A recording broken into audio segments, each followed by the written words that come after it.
Good mid-morning, everyone. I appreciate you joining me for viewing, subscribing, and sharing.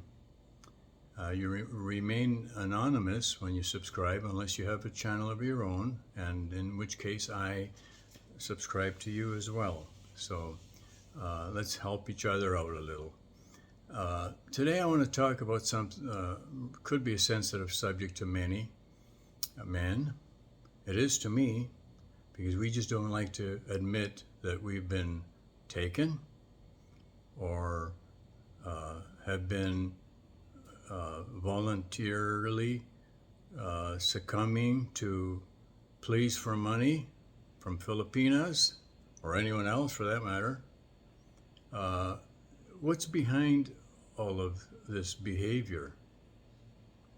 Well, I think at my age of 65, when I started looking online, I can see a little desperation there. I mean, let's face it, what options are there for a 65-year-old in the United States or Canada? Another 60 to 70-year-old? Is that really what you'd be happy with? I saw no options for me. So there's a sense, a feeling of desperation that sets in or can set in, especially if you tend to be soft-hearted and on the emotional side, which unfortunately I am. And so it's easy to succumb to pleas for money. You see Filipinas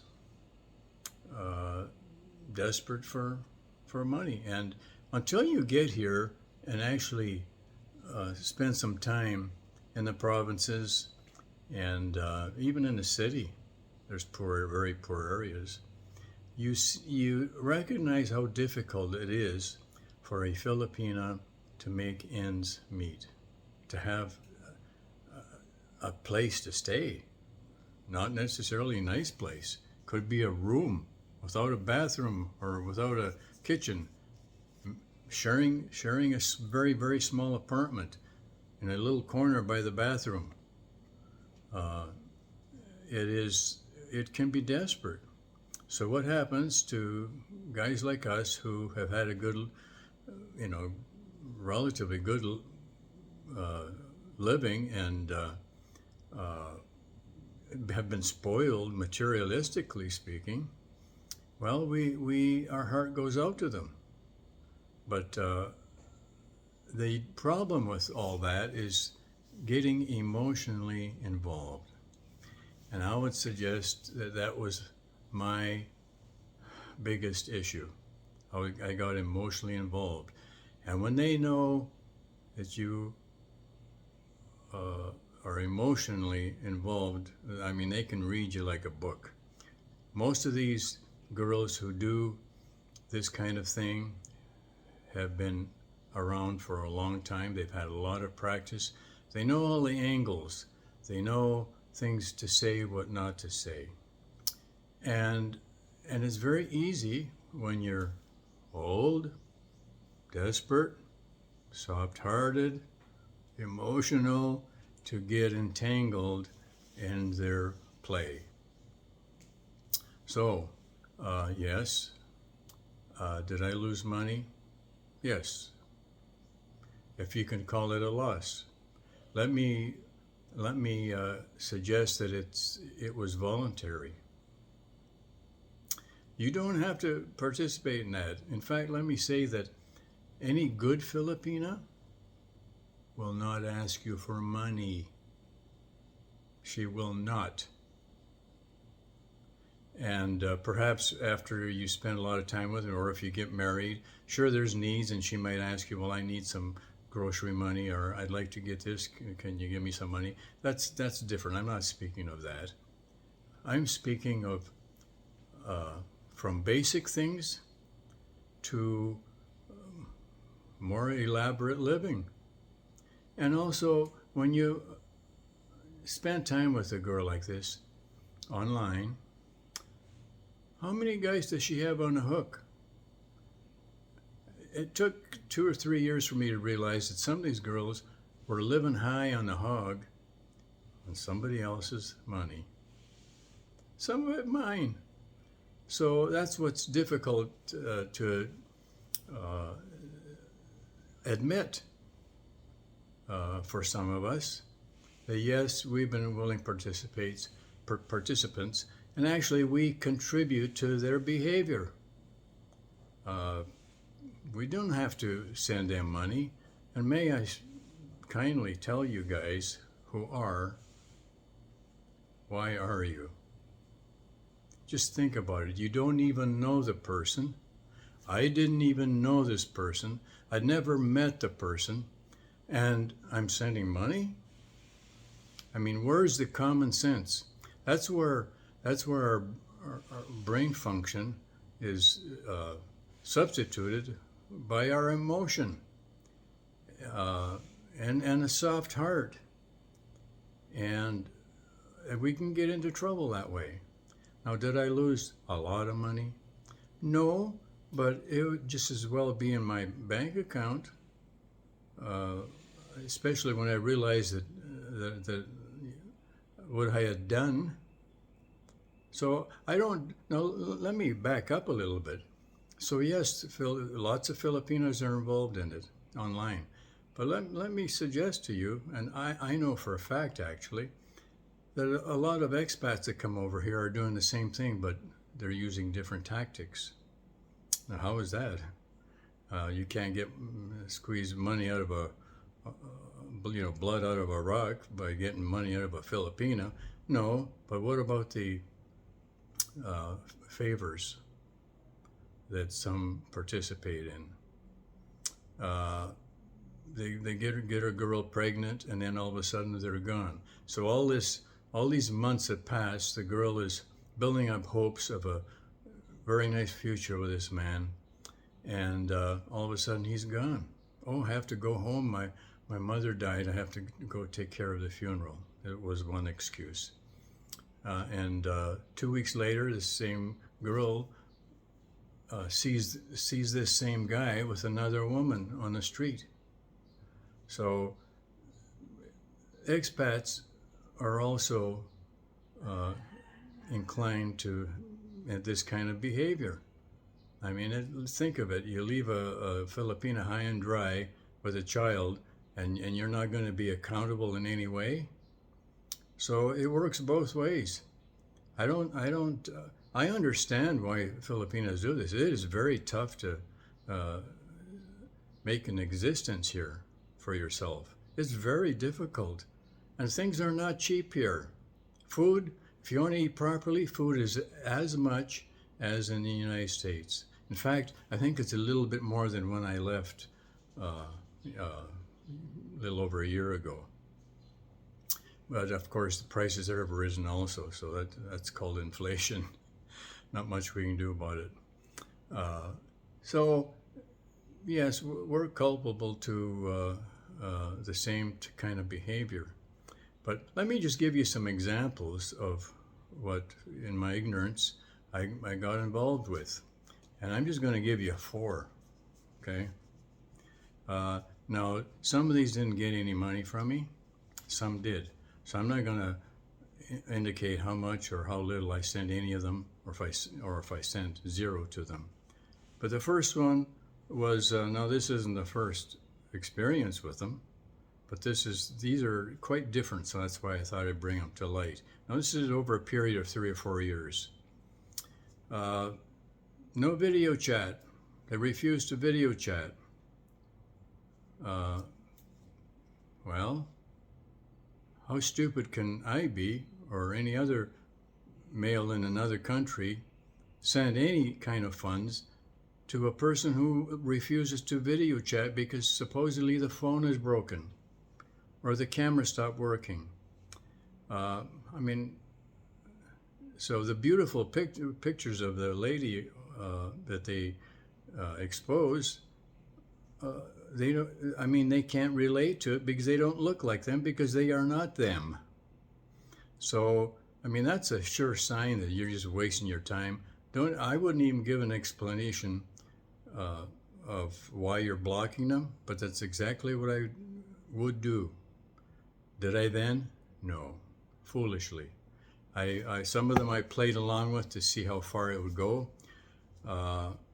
And by the way, the first one that wouldn't show herself, it started with, well, I didn't pay my internet bill last month, and I can't go on. I'm using somebody else's phone to, so, okay, how much was the internet bill? Okay, it equated to $21.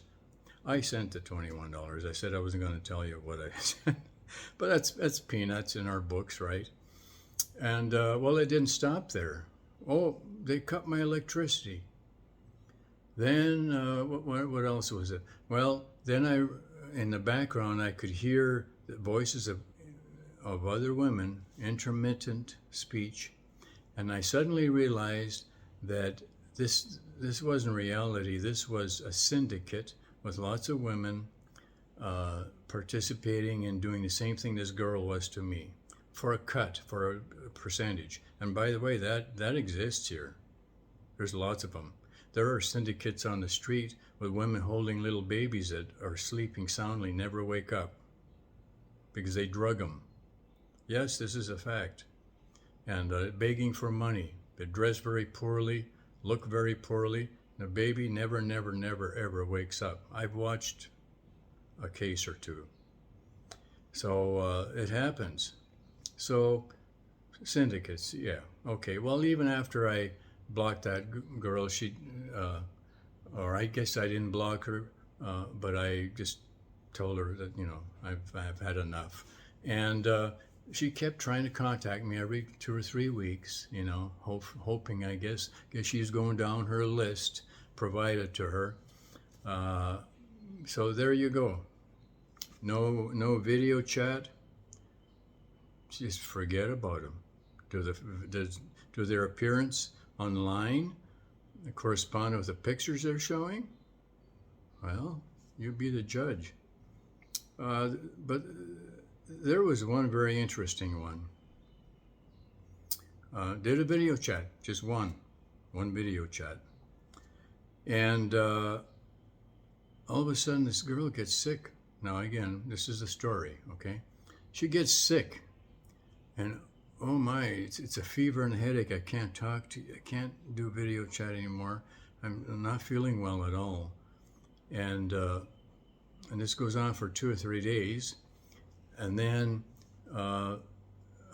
supposedly her best friend, the cook in this home where this particular girl was working for a family, they were just workers. The cook, against the homeowner's orders, the cook took this girl to the hospital or for a blood test. Well, they couldn't pay for the blood test. But then all of a sudden she has dengue, and she had to be admitted. She was admitted into this private hospital. Well, guess what, folks? You need money to get into a hospital here. That was unknown to me at that time. You don't have cash, you don't have insurance, you sit outside until you do. So right away I was, out of ignorance, I accepted that because I didn't realize the medical care situation here in the Philippines. So she's in the hospital, and all of a sudden after a week they can't help her. She's advanced too far with dengue. Well, to move from this hospital to a better one, as was suggested by that doctor, she needed to pay her bill at this current doctor, or they'll keep her identification cards that she had to submit. So it goes on and on. Okay, well, somehow she gets out of there, but she can't find another hospital that'll take her. So this cook friend, by the way, they supposedly lost their jobs, and that they left the house, and That's a story, of course. And the cook took her to her home and was caring for her there, and she was dying, supposedly. Well, then there's a video. I should back up and indicate that at the hospital, when they were taking her wheeling out, they're not supposed to take videos in the hospital, but the cook snuck a little video out, and it did show a desperately sick-looking girl, and it was this same Cindy, let's call her,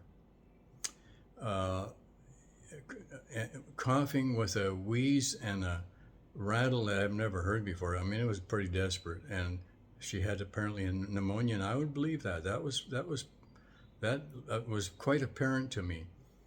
But at home, just before supposedly she died, she wanted to talk to me. Well, there she was in the bed. She didn't look sick at all. She did not. You can see it in a person's face. But she pleaded with me to give her a good burial, so she'd be remembered. Well, here's a girl that can't remember ever seeing any other family member, doesn't know where she came from, doesn't know where her family is, if she has one, and she wants to be remembered. At any rate, the next step was she was shown in a coffin. Yeah, in a coffin. So, and it goes on and on. Well, then there's money for the priest, and there's money for burial. Oh, we need to build a concrete, whatever. How they normally just brick it up right at the ground level and slide a coffin in and close it up with concrete. So, well, we need that. I mean, there's no end of garbage. At any rate, 2 weeks later, I get online. Here's the same girl, different pictures, nicer pictures. And as soon as I said, "Oh, you're still alive," and she blocked me. So you see, you're fooling yourself when you think that you're making time with ladies online. You really are. It's a total waste of time. I would say that if you have to get online, make it very, very casual, and not every day, not maybe once a week. Find out. I mean, things will show themselves in time, but more importantly, get over here and meet the girl.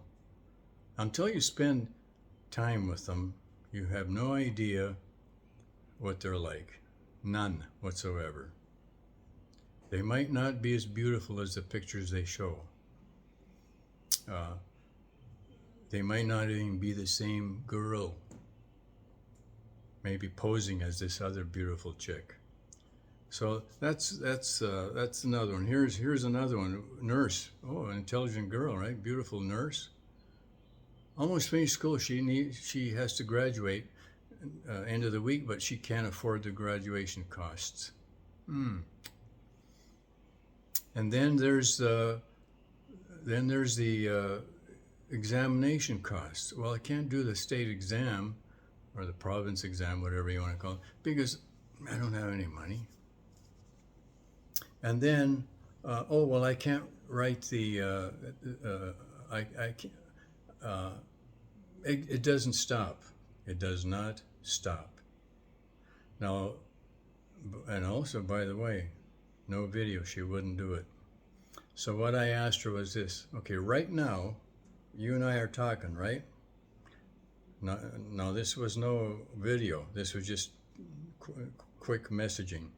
I said, right now, take a pic of yourself with your tongue sticking out on the right side, as such. And I will just do it right now. Well, guess what? She couldn't produce that. So I said, oh, after 15, 20 minutes, oh, so it's not you. You're just using this girl's pictures for your own benefit, right? And understand, guys, that these pictures of beautiful women circulate. The beautiful woman could be dead, and the sister could be using her pictures. A beautiful girl could sell all these photos, and they do such things, believe me. They'll sell her photos to several women, and they will use it. So we're drawn into a losing proposition, sincerely. That's what I totally believe. Now, there's one girl, and that's the last one I'll talk about.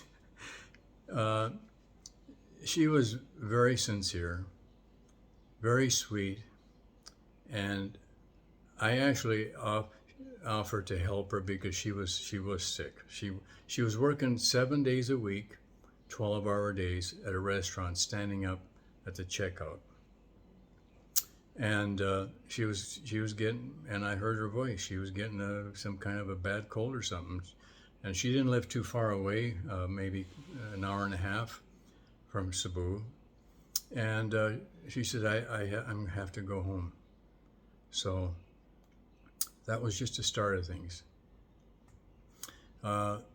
Then, well, her mother, who has a little sorry store, her only means of support. The father had died 3 years ago. She had a 15-year-old sister, a 5-year-old sister, and a mentally handicapped boy in between those, that she was responsible to take care of.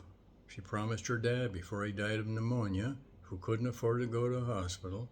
Anyhow, her mother asked her to go collect from because they give credit, which is foolish. Go collect from the neighbor. He hasn't paid me for forever. So the girl goes over there, and the dog attacks her, and she showed me the wounds on her hand. Not voluntarily, I asked for it, and it was fresh, and it was pretty gruesome, the whole arm. And I saw it about 2 weeks later. It was healing well, and she was out of the hospital. But there lies a situation where she would have medical insurance, that is Philippine, the Philippine health plan, which would pay some of it. And if you're indigenous, they'll pay most of it, if not all of it. So I don't know what her situation there, but she presented this bill for 40,000 pesos. And after that, it was, well, I'm not sure if it was after or before I mentioned to her, now listen, I can't afford to support a whole family. I can't afford to support your whole family. I can support you. And at that point, things turned, and she realized that, oh, okay, well, then this guy isn't for me. And that's when a barrage of needs kicked in. And I didn't answer to any of them as far as sending any monies. And they didn't stop. Even though I didn't send for this or that or the other thing, they did not stop. So, and here's a beautiful, sensible, we spoke on the phone, but again, no video. She wouldn't do a video. So was that really her pics? So there you go.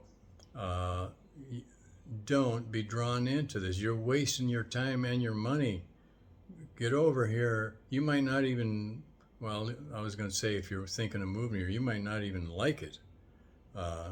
And to bring a young, beautiful woman there, you're looking at her running off with other better-looking guys and offer a lot more physically than you can.